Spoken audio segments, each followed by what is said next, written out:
प्यारे बच्चों, Rajput coaching centre में आपका स्वागत है।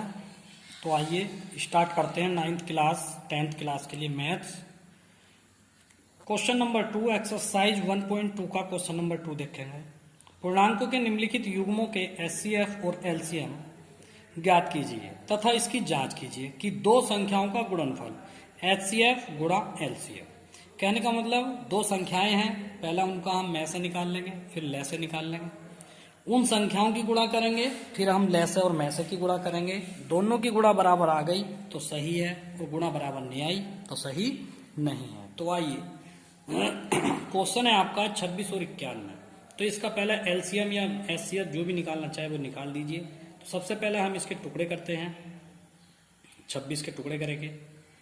तो देखिए 26 के टुकड़े आपके आएंगे 2 गुणा 13। तो 26 के जो टुकड़े आए 2 गुणा 13। अब हम 91 के टुकड़े निकाल लेंगे। तो यह आएगा 7 से काटो, 7 का 7, 7 या 21। तो इसके जो टुकड़े आएंगे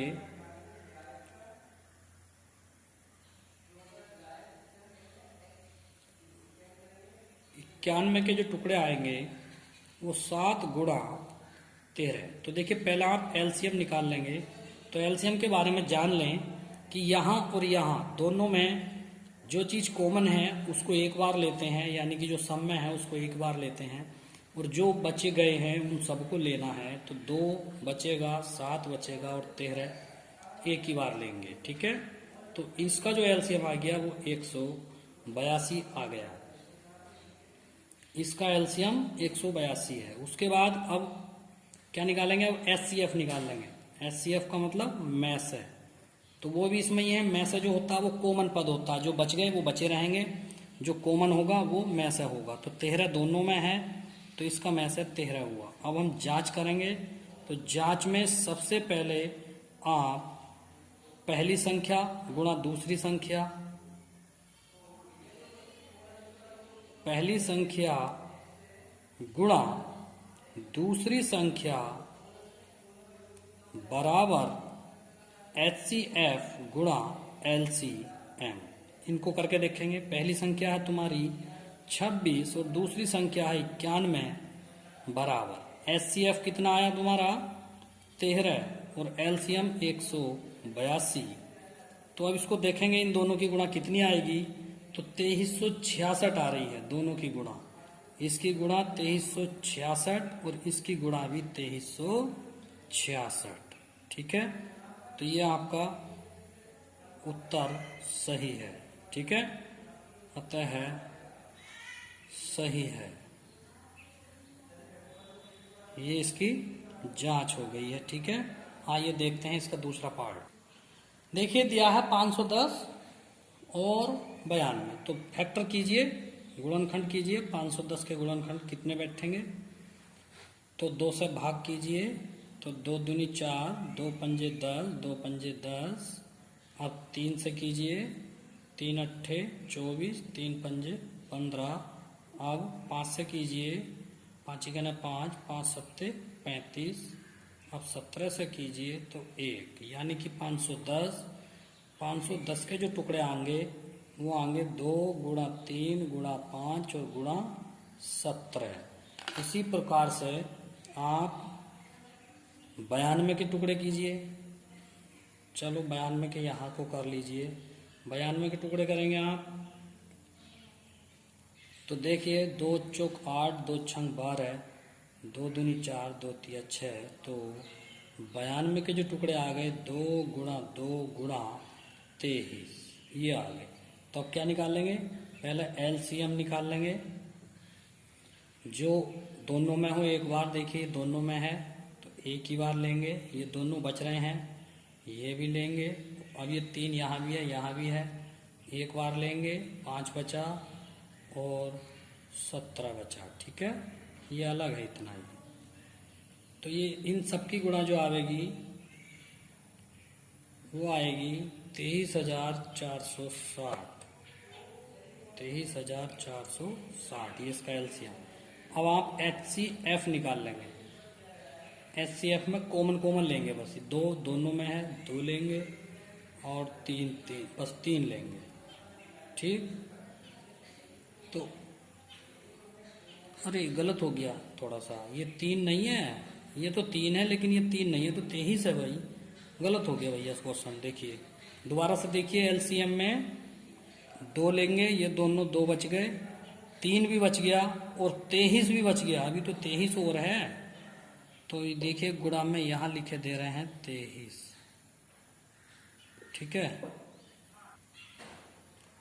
तब ये आ गया। अब जो कॉमन है वो लेंगे 2, और तो है ही नहीं इसमें, ये सब गलत है, बस 2 में से आ गया इसका 2। अब जांच करेंगे तो जांच में उसी प्रकार से पहली संख्या गुणा दूसरी संख्या बराबर HCF गुणा LCM। तो देखिए पहली संख्या क्या है इसमें 510 गुणा दूसरी संख्या 92 बराबर HCF आया है 23,460 गुणा 2। तो ये टोटल गुणा जो इसकी आएगी वो आएगी 46,920। तो ये आवेगी 46,920 और ये भी आवेगी 46,920, ठीक है, ये आंसर। उसके बाद इसका थर्ड पार्ट जो है वो आप होमवर्क में लेंगे। थर्ड पार्ट इसका होमवर्क में लेंगे हम 26, वो 336 और 54, ये आप होमवर्क में करेंगे, घर से करेंगे। क्वेश्चन नंबर 3 देखिए इसका आप देखिए, मैंने साफ करके लिख दिया है 23, यहाँ पे 23 है, ये 2 है। देखते हैं इसका तीसरा क्वेश्चन। अभाज्य गुणनखंड विधि द्वारा निम्नलिखित पूर्णांकों के HCF और LCM ज्ञात कीजिए। तो ये है पहला क्वेश्चन है इसका 12, 15 और 21। 12, 15 और 21 उसी प्रकार से हैं, ये तो सिंपल क्वेश्चन है, आप कर लीजिए इसको। देखिए सबसे पहला आप 12 के टुकड़े कीजिए, तो 2 दूनी 4 तिया 12, फिर 15 के कीजिए 3 गुणा 5, फिर 21 के कीजिए 3 गुणा 7। तो देखिए अब इसमें क्या है, सबसे पहले आप HCF लेंगे, तो HCF निकाल लेंगे, जो चीज़ कॉमन है वो लेंगे। देखिए 3 यहाँ भी है, यहाँ भी है, यहाँ भी है, तो HCF आ गया 3। और LCM यहाँ आ जाइए, तो LCM में क्या है, जो कॉमन है वो भी लेंगे, जो बच गया वो भी लेंगे। तो देखिए 2 भी बचा हुआ है, 2 भी बचा हुआ है, 3 का नंबर आता है 3 एक ही बार लेंगे, 5 रह गया, 7 रह गया, तो ये आ गया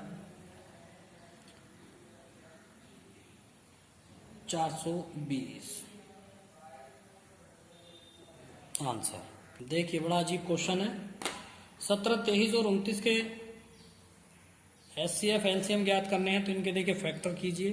तो 17 के फैक्टर कोई नहीं होंगे, 1 गुणा 17, उसी प्रकार 23 के फैक्टर कीजिए, तो इसके फैक्टर भी 1 गुणा 23, और 29 के फैक्टर कीजिए 1 गुणा 29। तब आपका HCF क्या होगा, HCF तो कॉमन होता मैंने बताया जो सब में हो, तो इसका HCF होगा 1, ठीक। अब LCM लेंगे, तो LCM में तो जो कॉमन है वो भी लेंगे, जो बच गया वो भी लेंगे, सब लेंगे। तो ये आ गया 17, 23, 29 की जो गुणा आ गई 11,339, 11,339 आंसर।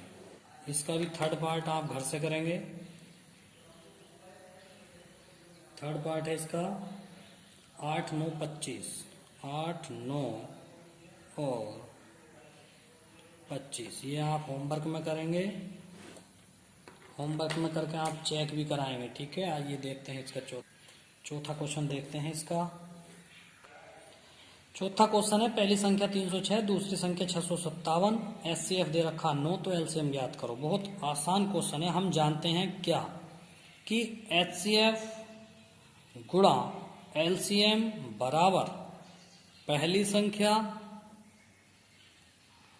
गुणा दूसरी संख्या। ये तो अभी सूत्र हमने अभी पीछे बताया था इस वाले सवालों में। तो एचसीएफ कितना है? 9। एलसीएम ज्ञात करना है। पहली संख्या 306, दूसरी संख्या 657। तब एलसीएम बराबर होगा 306 गुणा 657 बटे, ये इसके बटे में आ जाएगा 9। देखिए इसे काटेंगे, 9 या 27 और 9 चौक 36, इससे ये कट गया। तो एलसीएम हो गया इसका 34 गुणा 657 बराबर, ये आ जाएगा 22,338। 22,338 ये इसका आंसर आ गया। देखिए क्वेश्चन है आपका, जांच कीजिए कि क्या 6 की घात n अंक 0 पर समाप्त हो सकती है। तो इसको हल करेंगे, जांच करेंगे। दिया है सवाल में n एक प्राकृतिक संख्या है, प्राकृतिक संख्या है, तब n बराबर 1 2 3 रखने पर, 1 2 3 रखने पर इसको देखेंगे तो 6 की घात 1 रखेंगे तो इसका मान 2, वो 6। 6 की घात 2 रखेंगे तो मान 36, और 6 की घात 3 रखेंगे तो मान 216। तो देखिए बढ़ता ही चला जा रहा है, 0 तो नहीं आ रहा, या 6 की घात 0 भी रख कर देख लो तो इसका मान 1 होगा, क्योंकि किसी भी संख्या की घात 0 रखेंगे तो 1 आएगा। तो 0 तो नहीं आ रहा, जबकि सवाल में कह रहा है कि जांच करनी है हमें कि ये जो 6 की घात n है अंक 0 पर समाप्त हो सकती है या नहीं। तो 0 पर तो समाप्त हो ही ना रहा, अतः 6 की घात n अंक 0 पर समाप्त नहीं हो सकती। प्रूव्ड। देखिए प्यारे बच्चों, इस पेज में आपकी तारीख गलत पड़ गई है, तो ये मैं करता हूँ, महीना गलत हो गया, इसमें महीना 8 आएगा, ठीक है। ये देखिए, उसके बाद क्वेश्चन नंबर जो इसका 7 है वो आपको घर से करना है। ये मैं आपको बता देता हूँ, आप स्क्रीन पे देखिए। क्वेश्चन नंबर 7 होमवर्क करना है। देखिए इसमें 18 और 12 है, ठीक। इसमें 18 और 12 है, तो आप इसका जो है लैसे निकाल दीजिए। लैसे जो आएगा वही इसका आंसर होगा, ठीक है। क्वेश्चन मैं आपको स्क्रीन पर दिखा रहा हूँ। देखिए ये क्वेश्चन है, इसमें 18 और 12 है, दोनों का लैसे निकाल देना, आंसर आ जाएगा, ठीक है। ओके, सिद्ध कीजिए कि एक्सरसाइज 1.3 स्टार्ट हो गई है। पहला क्वेश्चन, सिद्ध कीजिए कि √5 एक अपरिमेय संख्या है, ठीक है। तो इसको सिद्ध करना, तो माना, पहले हम करेंगे, माना √5 एक परिमेय संख्या है। हमने ये परिमेय मान लिया अपने मन में, एक परिमेय संख्या है, ये हमने मान ली। तब √5 को P/Q के रूप में लिख लो, P/Q के रूप में लिखने पर, ठीक है। यानी कि √5 बराबर P/Q, हमें वर्गमूल का चिन्ह हटाना, तो पक्ष कर देंगे, दोनों पक्षों का वर्ग कर देंगे। तो वर्ग करने पर तो ये हो गया √5 का वर्ग बराबर P/Q का वर्ग, तो ये हो गया 5 बराबर P²/Q², या 5Q² बराबर P²। अतः P² 5 से विभाजित है, P भी 5 से विभाजित होगा, इसलिए P भी 5 से विभाजित होगा, ठीक। अतः P बराबर, अब इसके मान रख दो, अतः मानेंगे P बराबर 5 R रख दो। अब जहां R क्या है, पूर्णांक है, ठीक। तो P का मान समीकरण 1 में रख दे। मैं ये वाली जो है समीकरण 1 मान लो, यहाँ P का मान रखो, तो समीकरण 1 में रखने पर, तो रखिए, तो 5q² बराबर 5r का घात 2, तो 5q² बराबर 25r²। काट दो इससे इसको काट दो 5 बार, तो q² बराबर आ गया 5r²। देखिए घूम के वही आ गया। फिर ऐसे ही हो गया ये q², इधर करेंगे तो 5 से काटेगा नहीं, 5 से विभाजित है, q² 5 से विभाजित है, अतः है q भी 5 से विभाजित होगा, अतः है √5 एक अपरिमेय संख्या है।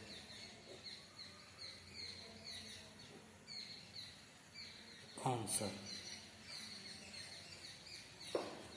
देख लीजिए।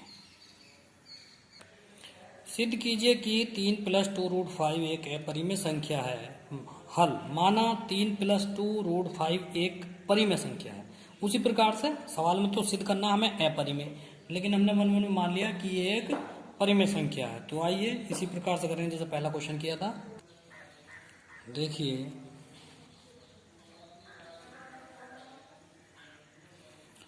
तीन + 2√5 बराबर p/q, 3 इधर ले गए तो माइनस में चला गया।